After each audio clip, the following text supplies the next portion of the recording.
Before to mag-start, so unsa ang human trafficking or ano ba ang human trafficking? So ito ay kani siya is mura siya kanang pagbebenta or paggamit ng tao sa pansariling pakinabangan para pakinabangan ng iba. So madalas itong ginagawa sa pamamagitan ng panlilinlang, pamimilit o pagbabanta. So halimbawa halimbawa sa isa ka tao, sa isa ka babae, sa isa ka person nga kanang gusto jud kay siya, kanang gusto kay siya makakita og trabaho, gusto kay siya makakwarta, ing ana, more kaning ana ba. So kaning naay mag-promise ba or may nangako sa iyo na magandang trabaho sa ibang bansa. Pero pag abot dito or pagdating mo doon, sa pilitan kang patatrabuhin ng walang sweldo o sa masamang kondisyon, o kaya may mga bata na kanang ginapilit gud nga magtrabaho, or di ba na may uban bata ka kanang ginadakop siya and then kanang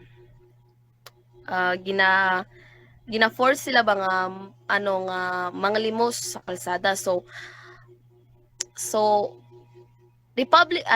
magdako na ta sa report na sa ato ang main topic. So Republic Act number 9208 or Anti-Trafficking in Persons Act. So ang unang mahalagang bagay na dapat na natumabalaan sa Republic Act number 9208 is or mas kilala bilang Anti-Trafficking in Person Act. So unsa ni siya?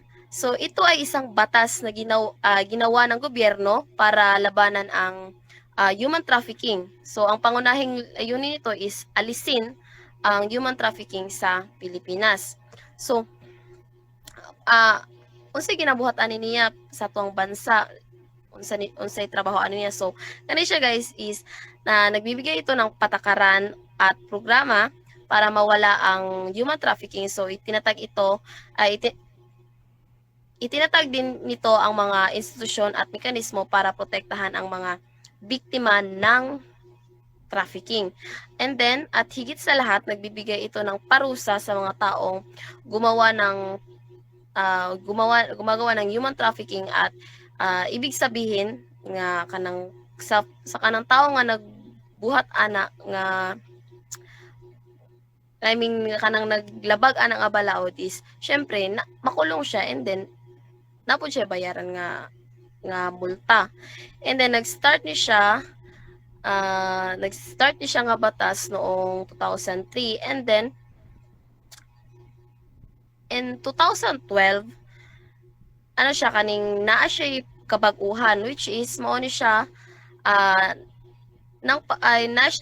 kabag-uhan nga kaning nga batas sa ilalim ng Republic Act number 00364 nga karon nga ginatawag natong Expanded Anti-Trafficking in Persons Act. So ibig sabihin mas gipalawak siya or pinalawak pa ang sakop ng kapangyarihan ng batas para mas epektibong labanan ang trafficking. So ang tinatawag din nga ganing IACAT or Interagency Council Against Trafficking. So ano ang IACAT? So ang IACAT or Interagency Council Against Trafficking ay mo siya ang pangunahing coordinating body ng gobyerno laban sa human trafficking. So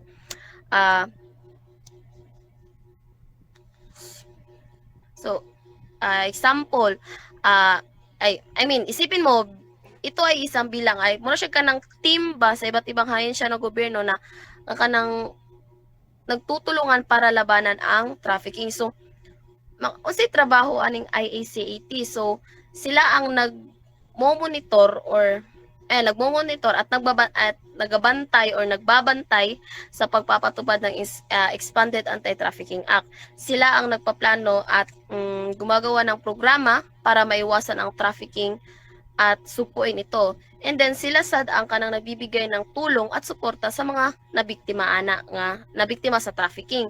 And then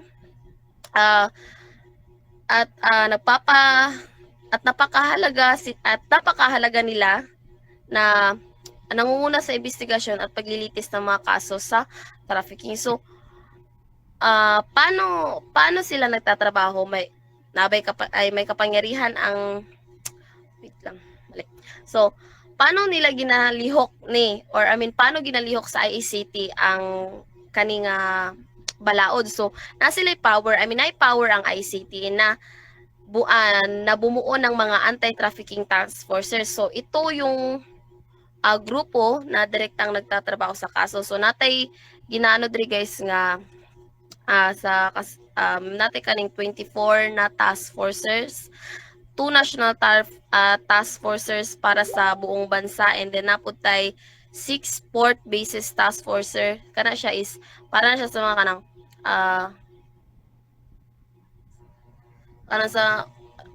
sa mga pantalan kung saan mas madalas naganap yung trafficking. And then napudtay 16 regional task forces or iba't ibang siya sa kanang iba't ibang rehiyon ng Pilipinas. So napudra guys is napudtay kaning kinsa ang mga miyembro ng IECAT. So ang IECAT ay binubuo ng mga kinatawan mula sa iba't ibang ahensya ng gobyerno at mga non-government organization. So diri guys, makita ninyo sa atong PowerPoint na diri ang mga members sa IECT, which is nata diri ang Secretary Department of Foreign Affairs or tinatawag na DFA. So sila ang tumutulong sa mga Pilipino sa ibang bansa kapag may mahitabo nga human trafficking. And then naputay kaning Secretary Department of Labor and Employment. Sila ang nangangalaga sa mga manggagawa. And then napudri ang Secretary Department of the Interior and Local Government or DILG. Sila ang namamahala sa kapayapaan at kaayusan sa loob ng bansa. And then napudtay Administrator Philippine Overseas Employment Administration. Mao po ni sila ang nagbantay sa mga nagatrabaho sa ibang bansa. And then napudtay Commissioner Bureau of Immigration. Commissioner Bureau of Immigration. So sila po ang nagpapatupad ng batas at nanguhuli ng mga kriminal.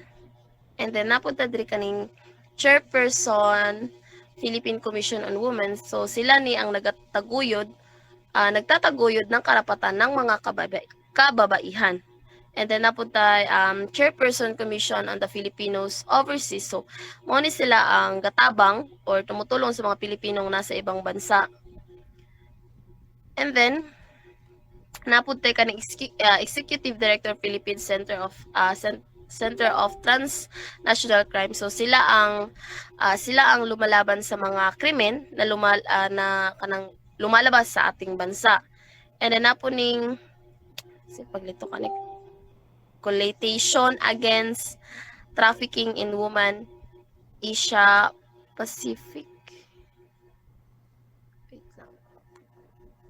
So kani siya guys is mo ni siya ang isa ka grupo na kumakatawan sa mga kababaihan.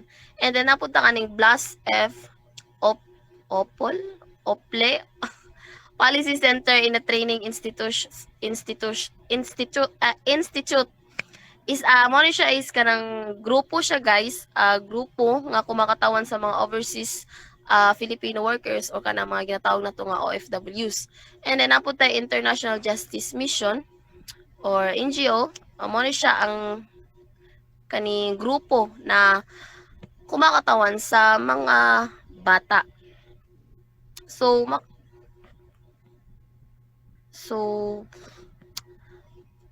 facts lang about sa kanang anti-trafficking, human trafficking guys. So diri sa Pilipinas, isa dito sa Pilipinas, isa sa mga bansa na aktibo na lumalaban sa human trafficking sa pagpasa ng RA 9208 noong 2003.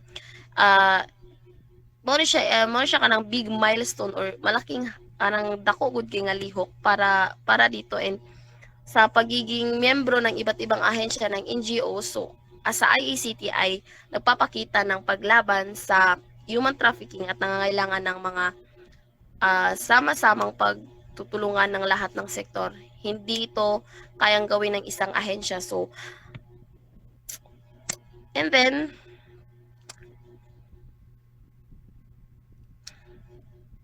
so, for last guys, bakit mahalaga ang IACAT at ang batas nito? So, syempre, dako ni siya tabang guys sa atoa, which is ginaprotektahan ta ani, especially kita ani or tanan tao, lalo na sa mga mahihina mula sa pagiging biktima ng pang-aabuso at pagsasamantala.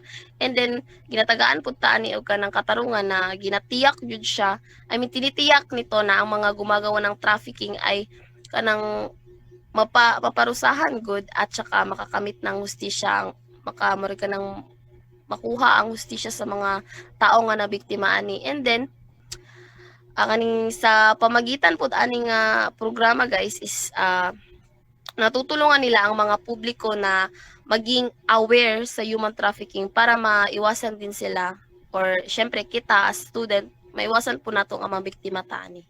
So that's it.